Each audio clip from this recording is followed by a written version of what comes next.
It may not look like it, but we're professionals. Do us a favor. Don't try this at home. Whoa! On this episode of Mythbusters, the fans take command in Mythssion control. Oops. First up, it's the Heinemann versus Newton, as Adam and Jamie cause a cacophony of car carnage. One car into one wall at 50 miles an hour, 100 mile per hour crash. Bring on the head-on collision. Testing Jamie's notion on Newton's third law of motion. So are you ready for some more wanton destruction? Meanwhile, Carrie, Grant, and Tori are back in the school of hard knocks as they retest Knock Your Socks Off. Hold on to your socks, Buster! And this time, they're cruising for maximum bruising. Who are the Mythbusters? Adam Savage. That is science. And Jamie Heinemann. We're going to have an adventure. Between them, more than 30 years of special effects experience. Fun for the whole family. Joining them, Grant Imahara, Formidable projectile. Carrie Byron, Let's do it. and Tori Belleci. They don't just tell the myths, they put them to the test.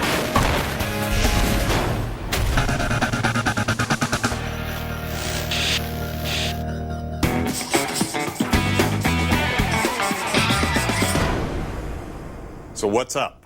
What's up is that the fans are in control. It is effectively Mythssion control. So how does that work? Cast your mind back to Compact. Remember, we smashed two semis into each other at 50 miles per hour, which you said on camera was equivalent to one of them hitting a wall at 100 miles an hour. And the fans went nuts. They are revolting. They rose up and they said, no, two cars hitting each other at 50 miles an hour is not equivalent to one hitting a wall at 100 miles an hour. It's equivalent to one hitting a wall at 50 miles an hour. They say that you were wrong. Let's test it. That's what I thought. It was the episode that had it all. Crashes. Wow. Smashes. And according to fans, a subtle physics faux pas. Both trucks were traveling at about 50 miles an hour when the impact occurred. Now, that's equivalent to a single impact going into a solid wall at 100 miles an hour. Stop right there. This innocent remark Now, that's equivalent to a single impact going into a solid wall at 100 miles an hour. sparked a fan frenzy. They reckon that because of Newton's third law, every action has an equal and opposite reaction. The two cars crashing at 50 miles per hour is the same as one car crashing into a wall at just 50 miles per hour and not 100. But can this counterintuitive argument really be right? Well, if the fans are in control, how do they want us to do it? Obviously, they want us to smash some full-size cars into each other. But I think we may be able to illuminate some of the physics here with a scale experiment. Under more controlled circumstances. Exactly. And then we get to smash some full-size cars. Yes, we do. But first up, Adam is rigging a rig that will replicate the crash in miniature. The part of the car will be played by two weights on a pendulum. It's going to be loud. And the wall Bring in the immovable object! Bring in the immovable object! It's time for the immovable object. will be played by this hunk of steel. Allow me to demonstrate the rig here. This is our car. It's basically a swinging hammer. This is our wall. It's an unmovable piece of 1,200 pounds of steel.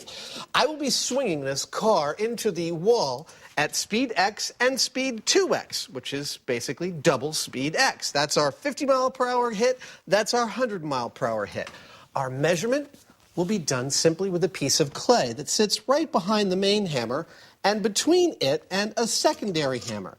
Obviously, when I swing this car into the wall, that clay will compress. And it will likely compress a different amount at speed x than at speed 2x, and this gives me a beautiful comparison point when I smack two cars into each other a little bit later.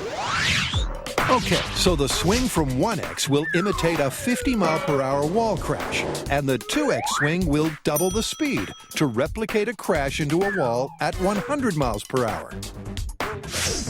Car hitting a wall at speed 1x in 3, 2, 1. Satisfying ding, isn't it? Yeah. Satisfying maybe, but more importantly, their first data point. Post-compression length, 1.5. For a comprehensive result, the guys get into the swing of things and repeat the test 5 more times. Next, it's time to double the speed to 2x for a full swing. Uncompressed length, 2.6. Car hitting a wall at speed 2x in 3, 2, 1. I think that's more. I think that's a lot more. Yep, and the measurements hammer that home. 0.777. It's a little bit less than twice as compressed as the speed 1x hit. That makes sense, doesn't it? It does. Almost double the compression. But for a larger sample size, they swing into action and repeat the 2x test 5 times. And now that their clay collection is complete, What's next? Well, we've got our metric of speed x and speed 2x. Now it's time to smack 2 cars into each other. So we're going to remove the wall and bring in a second car. physicists and fans stand by. They're identical. Let's do it. Because this is the moment of truth. Now, that's equivalent to a single impact going into a solid wall at 100 miles an hour. Will the clay clear up the controversy, or will it be as clear as mud?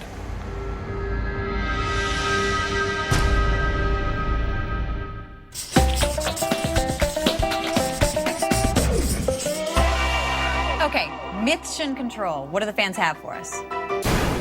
Guess. Knock your socks off. Yep. Man, we totally busted that one. Apparently not. According to the fans, you can knock someone's socks off if you have a hard enough punch. So apparently we messed it up. Really? What did they say we got wrong? Take your pick. You used the wrong punch. Your socks had too much elastic in it. Buster was not supporting his own weight. Well, looks like we gotta pull our socks up and give this one another go. Cool. Cool. Cool. The last time the team tested the myth that one punch could lift Buster out of his leg wear, 500 PSI was really intense. nothing they tried could knock his socks off. And the myth was down for the count. Or was it? Well, apparently not. The fans flooded our inbox telling us exactly what we got wrong. Now, armed with a list of mythical mistakes, the team is ready for a rematch. So, given the huge fan response, where do we start? Well, the most prevalent criticism is that we used the wrong sock. We used elasticized, long sports socks, the worst case scenario for the experiment. Meaning they were too difficult to pull off. Exactly. All right, well, why don't we start out with the best case scenario sock, the one that requires the least amount of effort to pull off. Once we find that, then we can unleash some heavyweight punches on it. All right, well, since we need to be meticulous about this, we should also test hairy leg versus hairless leg. So that way we get the best leg sock combination. Are you volunteering your bare legs? I don't wax my legs. Not yet, you don't. Oh, hey! Round one. Right, first into the ring is the sock. And to measure just how much force it takes to pull a sock off a human foot, I hope this is the sock puller and not the knee dislocator. Grant has designed this sock stripper. Let me introduce you to the dual sock pulling and measurement machine. Here I have a giant pneumatic cylinder capable of generating over 2,400 pounds of force, which would be equivalent to, say, hanging a car on your sock and letting it drop. Connected to the clevis is a bar with dual high-precision force meters. Now, why 2 meters? Because we want to compare side by side, simultaneously, the difference between a hairy leg and a waxed leg. And finally, here in the seat will sit our test subject, Tori. Unfortunately for Tori, he is destined for the hot seat. So Carrie is wielding the spatula of doom. How's that feel? It actually feels kind of good. What's so bad about waxing? So ready? 1, 2, 3.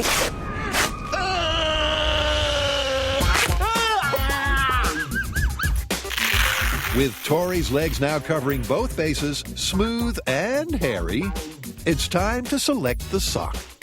What's with all the socks? Well, for this test, we are going to leave no sock untested. Look at this. We have long socks, short socks, cotton socks, nylon,